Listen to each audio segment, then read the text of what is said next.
What's going on, y'all? So listen. What's going on, y'all? First of all, okay, we are back for Queens. All right. You mean to tell me we took 3 weeks off, or just about 3 weeks, 2 weeks, 3 weeks, whatever, and y'all could have just went on ahead and played these last two episodes back to back, bitch? I feel some type of way. I really do. I and it's not. It's the network, okay? It is the network. To be honest, it's the network. Like, we really could have been done with the show because I'm thinking like when they come back, we probably gonna have like, 5 more episodes or some shit like that. No, bitch, it's only 2 more episodes. So next week is the finale, okay? Don't even know if they're coming back for a season 2. But at this point, I'm really confused as what's going on. So, and I'm talking about with the casting. All right. I like the fact that we had 4 girls. I like that it was Eve, it was Notori, it was Valeria, a girl who played Valeria, and it was also Brandy. And then you add Lil Muffin. That's cute. So now it's like, is Brianna coming back, aka Eve? Like, it's a toss up. And I'm only saying it like that because the way that they presented the show, and I'm sorry to start it off like this, the way that they presented the show, they did not present it as if, one of the ladies will leave. And I understand Eve got pregnant during the making of the show or whatever, but is that the reason why she's not here? Is she coming back for season 2? If there is a season 2, like, there's really so many things that they could have did with this, okay? Like, Eve, what's the fuck is the problem, okay? Because I signed up, excuse me, that didn't sound right. I don't know what the hell that was. I signed up for what is it? A quartet, not a trio. But anyway, let's just get up into the episode. All right, that's my little rant for the night. You know what I'm saying? So this is season 1, episode 12. Let the past be the past. All right. So we get Valeria. Miss Valeria, she going through her little thug thizzle thing and everything. She up in a boot, singing her little song. She's sitting down there waiting on her, with her men, and they trying to see what the results of the album chart, not album chart, but single charts is for the week or whatever. Her song came out on the Latin Billboard chart at #1. Okay, I said that's good, Valeria. See, let me tell you something. When you Spanish, okay, you speak a little bit of Spanish, okay. Let me just tell you something. You can't go wrong with getting a good hit, all right? I don't know what it is about singing in another language, but the shit just sound good. You could be saying my goldfish just goddamn died and the dog is going across the street chirp, chirp, chirping, okay, when it's supposed to be roof, roof, roofing, all right? You could say some shit like that in a whole nother language and the shit still, it just sounds good, okay? But, they loved it, all right? She #1. Let me tell you something. That's how come I got hooked. Girl, I don't know what they be singing up in these songs, these Spanish songs. I know a little bit. But the music just be sounding good to me. If it sounds good in my ears, bitch, I'ma support it. Okay, I probably look up what it means later and be shocked and be like, so bitch, that's what the fuck you was saying, and I probably still listen to it. It is what it is. It is what it is. So congratulations, mama, you got your #1. Now she got a tour that she's about to go on, a little solo tour. Okay, the first 5 dates are sold out, so we're happy about that because this is gonna bring in money to Nasty Girls Records because at this point they ain't got no money. They ain't got no money, all right? Meanwhile, she has to go to the doctor, and they found out all this news while they was at the doctor's because she was getting a physical so that she can go on this tour, okay? And they go to she finally get in the bag, and, they was like, everything looks good, your heart looks good, but we seeing some things that kind of look a little bit cancerous. Then we come to find out that she might have uterine cancer. I said, what the fuck? I said, now I know we're trying to bring awareness and stuff, but what is going on? It's like every time they try to get their foot off the ground, it is an obstacle that come and knock their asses right the fuck back down. I said, we can't have this, okay? We cannot have this. But, she do go back to the doctor and come to find out she does not have cancer. But what she do have is fibroids, okay? And she was like, yeah, it's like fibroids and make you have your cycle like 3 times in a month and all this stuff. It's not bad case, but it can progress to that, and they need to get a hold of it right now. And I do like the fact that they did bring this up because there are a lot of women who deal with this, especially African American women who deal with fibroids, all right? And truth be told, I feel as though I'm dealing with him right now, I don't know. Because when she brought up that whole thing, this is a little information for y'all. You know, y'all probably can close your ears, but my ladies, this is us, okay? Because I'm pretty sure it's mostly women that watch this show and watching me right now. So we finna have a conversation. You know, when she brought up the whole thing about having your cycle 3 times in a month, bitch, this month mine's came twice. Mind you, I'm way younger than her. I said, wait a minute, bitch. It threw me the fuck off, okay? It threw me the fuck off, bitch. Mind you, no, January, at the beginning of January, end of January, it came twice. I said, what the hell is going on? What is going on? You know, and the little, I just been having some shit, okay? And I was just like, wow. And I'm pretty sure that I got some fibroids because my mama had them or whatever. I don't know if they're hereditary, but my mama had some issues and all that stuff. So we need to get ourselves checked, okay? And make sure you get a second opinion, my ladies. And don't let these doctors keep on telling you, oh, it ain't nothing going on. It ain't nothing going on. It's just all in your head. No, bitch, check me the fuck out, okay? That's what you need to do. I'm sorry to get a little bit aggressive because we know how to be. You know, Valeria, she was in her feelings about it a little bit, but, you know, it also interferes sometimes, depending on the severity of it, with a woman trying to get pregnant and having kids. And so the doctor was basically like, you're... First of all, she's 40-something, okay? She's either 40 or 40-something on the show. And you're trying to get kids or whatever. She never really wanted kids, but she's with a man that wants kids, okay? So the doctor was like, if you're going to try for a child, you need to go ahead and do that now. Because when this stuff progresses, it's either going to have to go through a surgical route. You're probably going to have to get a hysterectomy, depending on how bad it gets, you know, or something like that, that is going to hinder you from having kids. So if that's what you want to do, you need to go ahead and get that done. So at this point, her and Thomas are having this conversation. They did have the conversation earlier before I don't know if it was on the day that they met or if it was after they got married, because they did all of this right at the same time. And he wants kids. She never saw herself with kids, okay? But now it's like he's saying, if that's what you want, that's what you want. He's willing to compromise for her. She's also willing to compromise for him. And you know, with that compromising for her, it's giving up the tour for right now, postponing the tour so that they can go ahead and get this done, you know. And I was like, wow, I never would have thought that Valeria would actually do something like this. And she even had to say it herself, you know, she been all about herself, all about herself, all about herself. And let me do something for somebody else, okay? Because she's just a selfish ass, narcissistic ass person. But yeah, we see she's coming back to it. Like, being with Thomas has softened her up. You know, softened her up and, you know, just making her more human, I feel as though. And so at first she was having a little bit of doubt. You know, of course she told the girls, and she told at least Naomi, and thought Naomi would be pissed because the money that they was getting from that tour is going to help for Nasty Girl Records, okay? Because they really don't have no money at this point. But you know, Naomi is acting like everything is all to the good. Everything is great. You know what I'm saying? Do what you have to do. Your body, your health, and all that. That comes first. And which is a lie. That's not how she feels, because the money, they're dependent on that money. But she winds up looking into the IVF treatments, and basically with Valeria, she winds up doing the treatments, okay? That's what it was. Her and Thomas, they wind up doing their thing. That's what it was with their little storyline. Then we get to this whole situation with Jill, okay? First of all, Lil Muffin. I did not realize or think that I was going to like Lil Muffin the way that I do, but she brings such a young, funny type of energy, okay? A fun energy, but kind of serious a little bit, because she's also changing. You know, it's just showing that you can evolve in your artistry, evolve in what you want to do, because, you know, she came out and she was doing the stuff about the drugs, doing the stuff about anime, doing the little silly rapping and stuff like that.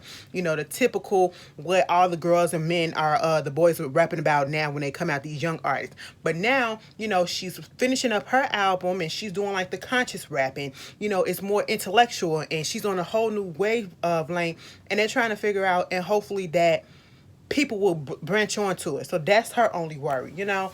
But we get Jill.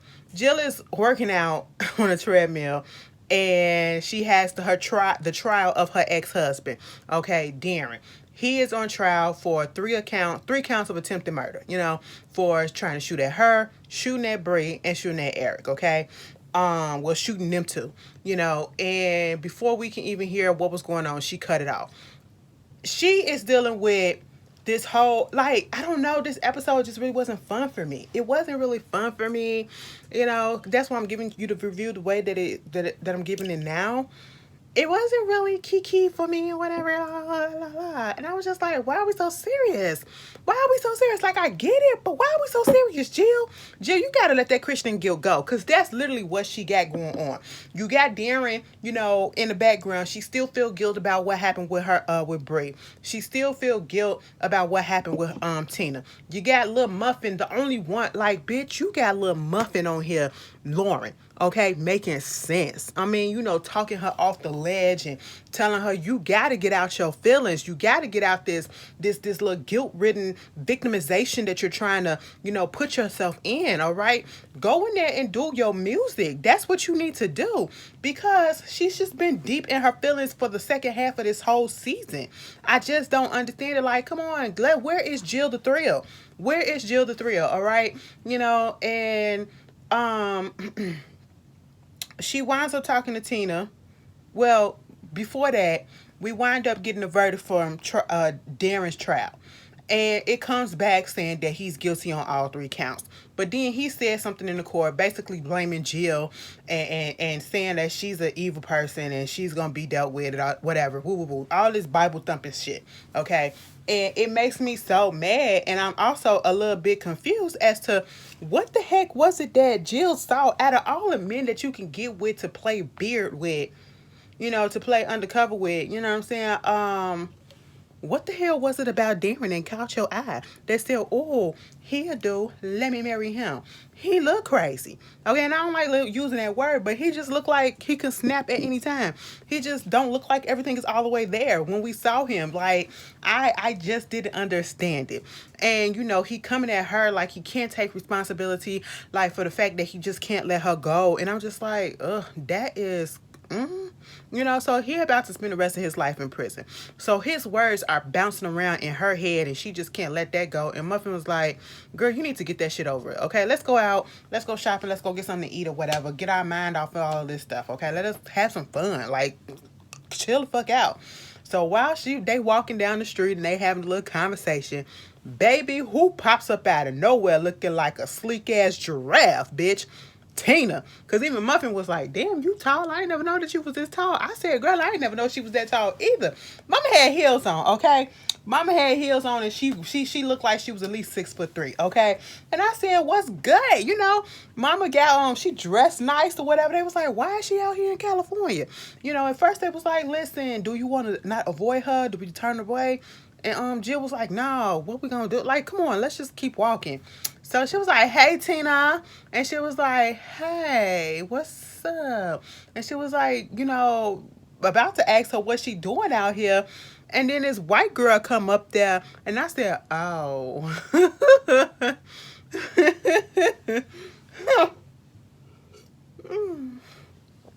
That's cute. Anyway, so that wound up happening. I said, also, that's your girlfriend. You came to LA and got you okay, you got you a new girl. Which I don't blame her. Like, Jill was looking kind of like, damn, bitch, you done moved on. Hell yeah. I'm supposed to wallow in grief because you hurt me or whatever? No, girl, I'm not finna let my life pass me by because you don't know what's going on with yourself. And, she wanted to talk. Lil Muffin told her little girlfriend, come on, let's go over here because you don't want to listen to this. And, Jill started trying to make small talk about what happened in the trial and all that stuff. And she was like, girl, why are you telling me this? I mean, I get it, but why are you telling me this? I don't care what he said about you because it is what it is. But, I mean, it's not necessarily how I feel. I mean, I should never say that you was an evil person because you're not. But I just feel like you're lost. You don't know who you are yet. You know what I'm saying? And so what do you want from me? I don't feel like Tina was being rude, but Tina was being real as shit. Like, what, you want me to feel sympathy for all the stuff that you're going through or whatever? No, I'm not about to do that, especially after you hurt me. I'm not about to be your sounding board. I'm not about to be the one that you come to talk to or whatever. Just because you run across me in the street, say hi and bye. Okay? That's it. She was like, girl, I'm trying to apologize to you. She said when a person want to apologize, they start off with saying, listen, I'm sorry. Okay, that's what you start off with. Apology never really came. Tina said, you know what, deuces. She took her and her bitch and she left. I said, I know that's right, because bitch, I would have did the same thing. You ain't even got to apologize. I don't care to hear what you had to say. After you played me the way that you played me, I mean, you literally humiliated that girl, Jill, okay? So now you feeling all this guilt. Lil Muffin was like, get up out your feelings and put it on wax like you always do. That's how we get through this shit. So she went on ahead and she got up in a boot and she did a little song or whatever and she sent it to Jill, to Tina. I said, oh, wow, that's cute. I wish somebody do a song for me. And be like, baby, I love you and I want to kiss a love on you. Bitch, it sounded like I was about to really do something. It sounded like I was about to really do something. Let me stop. Anyway, moving on from that. That's Jill's situation. So now we get to Naomi and Eric. Now, when the episode first started off, Naomi and Eric in the same bed. I said, so the Rector boy gone, huh? We had 1.5 episodes with him, and they said, no, girl, Bree got shot, and you out the picture. I said, what? I really want to see that kind of, get together, whatever, see what would happen with that. Because sometimes I don't want them to go back to the old shit, because you get the same old shit. Okay, go to something new, and you might open up your eyes and open up your horizon to, better things and more gooder things. I don't know, but I feel like she's just... the heart wants what the heart wants. They're trying to act like they're just roommates or whatever, but they roommate that just smash each other, okay? And so, they was all sitting at the table, and we get news that it is the 20th anniversary of their album, Hearts of Queens, and this is the album for the first time that ever, and I think still to this day, I guess that's what they said, that a female hip-hop group album has went 4-time platinum. I said, okay, come on, quartet, 4-time, bitch, 1, 2, 3, 4, okay, 4. Bruh man on the 5th floor, okay. So that wound up happening. So he want to do a re-release, probably with some new songs, a couple of new songs or whatever. You know how they do for the anniversary stuff, 20 years and everything. And they was like, okay, cool, but we got to get Bree to sign off on it. Lil Muffin is like, listen, y'all do this shit all the time. First of all, she said y'all owe this, because Valeria said, damn, we owe this shit. And Lil Muffin said, that's what I wanted to say, but I ain't want to be the one to say it, but she said it, but that's what I wanted to say, just to let y'all know. But Lil Muffin is the only one that's really having some sense. I get the legal aspect of things, but if Bree wanted to be in a group, Bree would be in the group at this moment. If y'all keep on trying to ask her for this and ask her for that, but come on, just go ahead and do it at this point. Y'all need the money, and I know, like I said, legally, okay, because she's on the album, but yeah, you can't keep on letting what she not doing stop y'all. So... at this point, here comes Eric. He go get dressed up a little bit, put on a little bit of cologne and all this stuff, and he going out. He said he told Naomi he was going to run some errands. What type of errands? He going to see his ex-wife. I said, bitch, what? So you was fucking around with Naomi? You was messing around with Butter Pecan, Valeria. You probably had some little dips in between that. And you also had an ex-wife played by no other than Miss Robin Givens, who was giving us all soap opera teas. Okay, like mama was acting all the soap opera out of that. I said, I know that's right. She was like, hey. He was like, hey. It was like, you want to order? No, I just want you to order. I like it when you do it for me or whatever. I said, oh, what is this? Y'all finna get back together. What's happening? She flirting and everything, and he flirting a little bit. But the reason why he was there is because he needs her to sign off on giving back the masters to the album. I said, what the fuck? I said, what the hell? Now, why would you do some shit like that? Give her the masters. Now, the reason why he gave her the masters was because they was in a divorce. And either he didn't want to give up a house or whatever. And so in exchange for not giving up something, I think it was a house or something like that, that eventually went into foreclosure, she could get the masters or be part owner of the masters. I'm sitting here like, now Dad, you just didn't think that through. You really didn't think that through. I said, wow, that was dumb. And she was like, you know what? It's cool. I'll give them to you. Okay.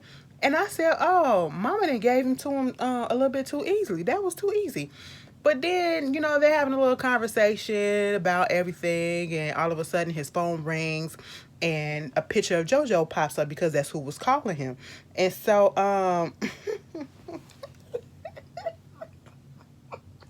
sorry, let me stop. I just got it. Ooh, Wow. Let me play a game right quick. Give me 1 second.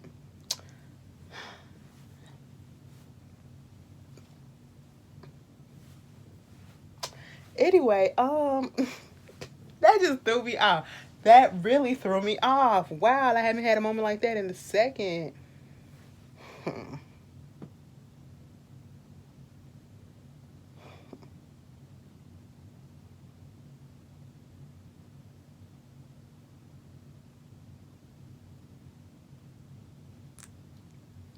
Anyway, moving on from that. Don't think too much into it. Don't think too much into it. Anyway, moving on from that. What was I saying?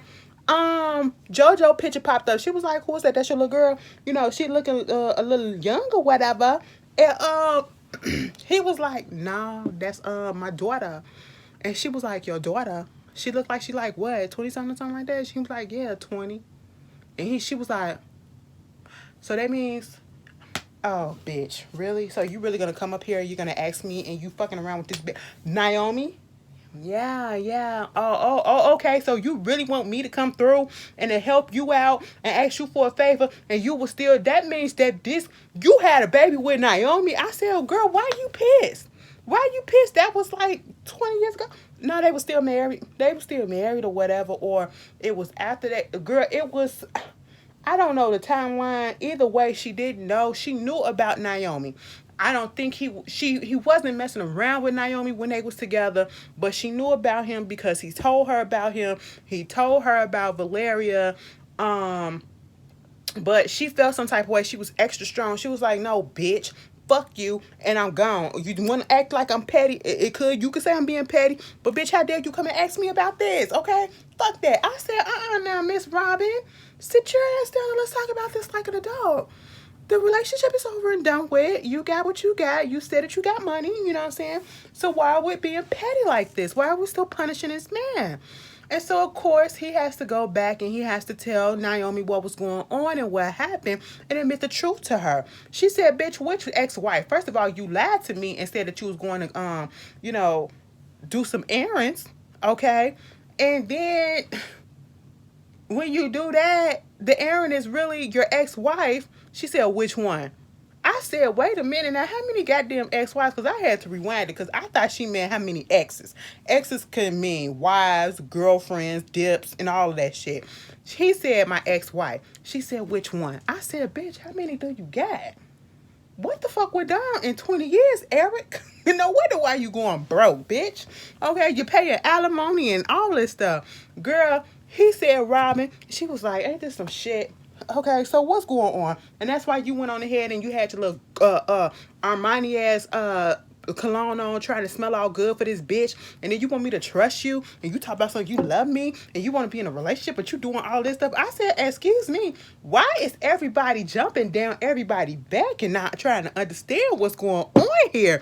Okay, I said, y'all reacting a little bit too much. Y'all reacting a little bit too much. Okay, calm down. He was there for business. Yes, he should have told you, "I'm going to see my ex-wife. I know we had history where, you know, you probably couldn't trust him or whatever because he was fucking around with Valeria when he was fucking around with you."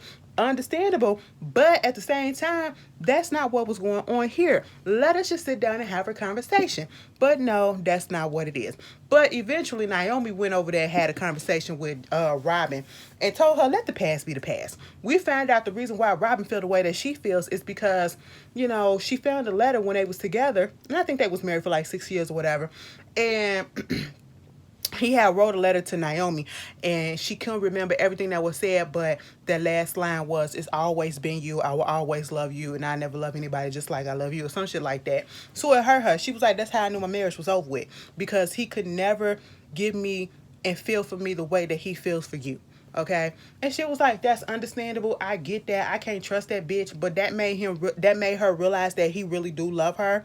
Okay, and so now she kind of like thinking like, "Damn, maybe I did go a little bit too hard on him." And I'm talking about Naomi, but she had to tell Robin, "Let that shit go, bitch." Okay, so eventually she did. She let it go. You know, she signed over the masters. Naomi coming home and laying on his chest, assists and everything, and I'm just sitting here like, You know what? I feel like JoJo is not your daughter, but all right, how you gonna feel next week when we find that out? Cause Cameron coming back next week, okay? And it's finally gonna be a DNA test. And I said, bitch, you should have did that. That's what I've been screaming this whole time. But you know, people don't want to listen to me, so hey, it is what it is. We wouldn't be in this situation if you did. But at the same time, you know, they get on ahead and they do the re-release of the album. And you know, they had a little big get together for him, and that basically was the episode. So I'm like, Brianna not coming back. The future of the queens are in jeopardy, you know, in question, whether or not they're gonna continue or if that's gonna be the last performance that they have, okay, on next week's episode. And that's all depending on whether or not Brianna comes back. Brianna, bring your ass back, okay? You had enough fun in the damn sun. I know them kids is driving you wild, all right? Like, come on.